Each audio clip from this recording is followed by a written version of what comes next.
Halo anak-anak, selamat hari Minggu. Apa kabar kalian semuanya? Kita sudah masuk bulan Mei ya, tidak terasa. Lalu berharap kalian tetap bersuka cita, walau tetap harus tinggal di rumah. Tidak bisa bermain keluar, ataupun ke tempat yang lain atau ke sekolah. Nah, saat ini kita mau mendengarkan firman Tuhan. Mari kita berdoa. Tuhan, beri kami fokus untuk mendengarkan firman Tuhan.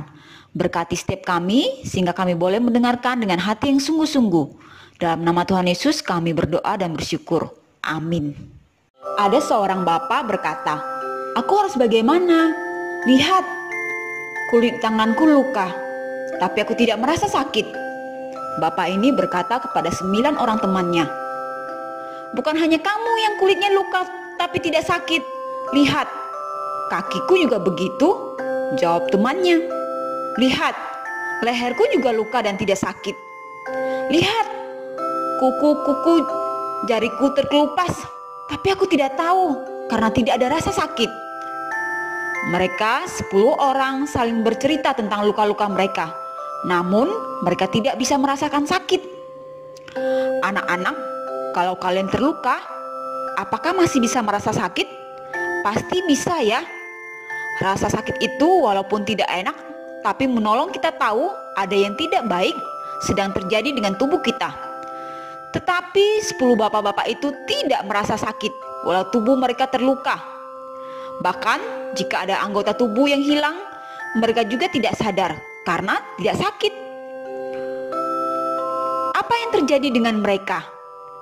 Apa penyakit mereka? Ternyata mereka sakit kusta. Penyakit kusta itu penyakit pada tubuh.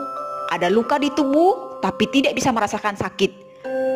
Bahkan jika kusta itu menyebabkan jari atau tangan putus, tetap tidak ada rasa sakit. Sehingga kadang-kadang jika ada jarinya atau tangannya yang putus karena kusta, orang tersebut tidak merasa sakit. 10 bapak-bapak ini sangat sedih. Mereka harus tinggal di luar kota. Mereka tidak boleh tinggal bersama penduduk. Jika mereka melewati jalan ramai, mereka harus berteriak, "Kusta, kusta, kusta." Mereka harus berteriak dengan suara keras supaya orang-orang menjauh dari mereka. Mereka dianggap masyarakat sebagai orang berdosa. Mereka tidak boleh didekati. Bahkan biasanya mereka diusir dari rumah. Mereka ingin sembuh. Mereka ingin berkumpul kembali dengan keluarga mereka. Mereka ingin kembali ke rumah mereka masing-masing. Apa yang harus mereka lakukan supaya mereka sembuh? Kepada siapa mereka bisa minta tolong? Siapa yang akan menolong mereka? Sampai kapan sakit ini akan selesai? Mereka terus bertanya-tanya. Suatu hari, Yesus berjalan ke Yerusalem. Ia melewati Samaria dan Galilea. 10 orang kusta ini pernah mendengar tentang Yesus. Mereka mendengar tentang Yesus yang berkuasa menyembuhkan banyak penyakit, menyembuhkan orang yang sakit tangannya, menyembuhkan orang lumpuh, bahkan membangkitkan orang mati. Maka mereka menunggu Yesus melewati desa mereka. Ketika Yesus memasuki desa mereka, mereka mendatangi Yesus. Mereka berdiri agak jauh dan mereka berteriak, "Yesus, Yesus, Guru, kasihanilah kami." Yesus melihat mereka. Apa yang Yesus katakan? Apa yang Yesus lakukan? Yesus berkata kepada mereka, "Pergilah, perlihatkan dirimu kepada imam-imam." Hah? Mengapa Yesus berkata demikian? Mengapa pergi kepada imam-imam? Karena pada masa itu, orang yang bisa menyatakan orang sakit kusta itu sembuh hanyalah imam. Mereka mendengarkan apa yang Yesus perintahkan. Maka mereka segera pergi menunjukkan diri kepada imam-imam.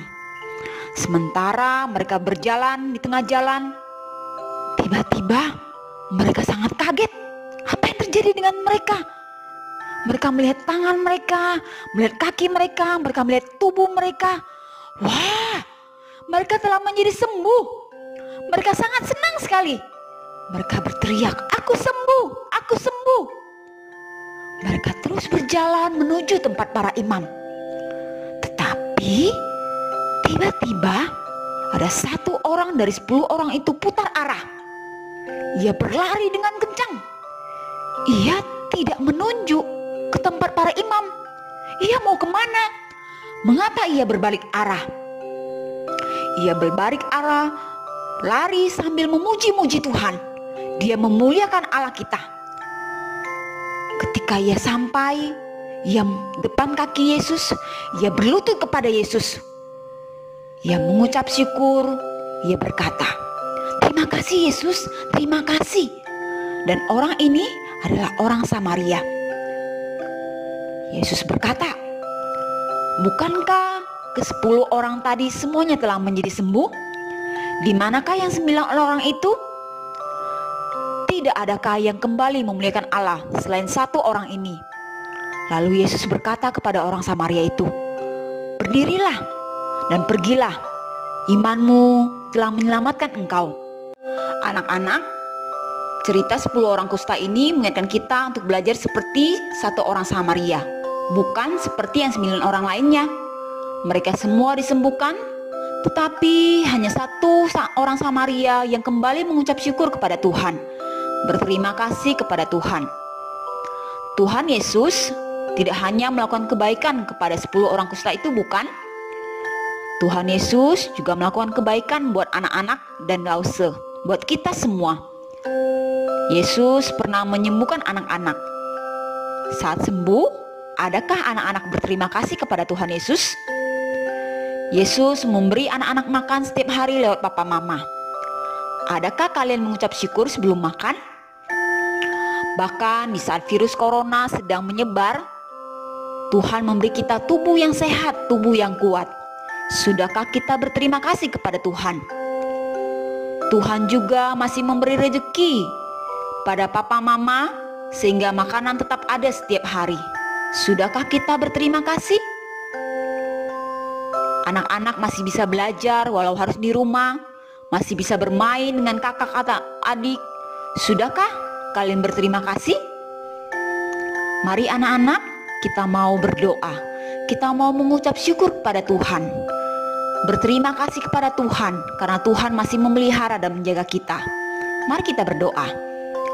Tuhan, ajar kami supaya kami punya hati seperti satu orang Samaria yang kembali mengucap syukur kepada Tuhan. Kami mau berterima kasih karena Tuhan sudah melakukan banyak kebaikan bagi kami. Tuhan memberi papa mama rezeki di saat ekonomi sulit terjadi di negeri kami karena virus corona. Kami berterima kasih ya Tuhan. Kami juga berterima kasih karena Tuhan tetap memelihara dan menjaga kami saat ini.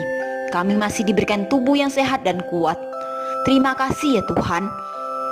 Terima kasih Tuhan, walaupun di tengah-tengah saat ini ketika virus corona menyebar kemana-mana, kami tetap Tuhan jaga dan Tuhan pelihara. Kami tetap masih bisa belajar di rumah. Kami tetap masih bisa bermain di rumah dengan kakak atau adik. Terima kasih Tuhan. Kami bersyukur, berterima kasih kepada Engkau. Ingatkan kami terus Tuhan untuk bersyukur kepadamu. Dalam nama Tuhan Yesus, kami berdoa dan bersyukur. Amin. Anak-anak, hari ini Lause kasih ayat hafalan. Jangan lupa dihafal ya. Yang bisa hafal nanti boleh kirim suaranya ke WA grup ini. Sebutkan namanya, lalu hafalkan ayatnya ya. Efesus 5 ayat 20. Ucaplah syukur senantiasa atas segala sesuatu dalam nama Tuhan kita Yesus Kristus kepada Allah dan Bapa kita. Baik, firman Tuhan sampai di sini. Sampai bertemu kembali di online minggu depan. Tuhan memberkati kita semua.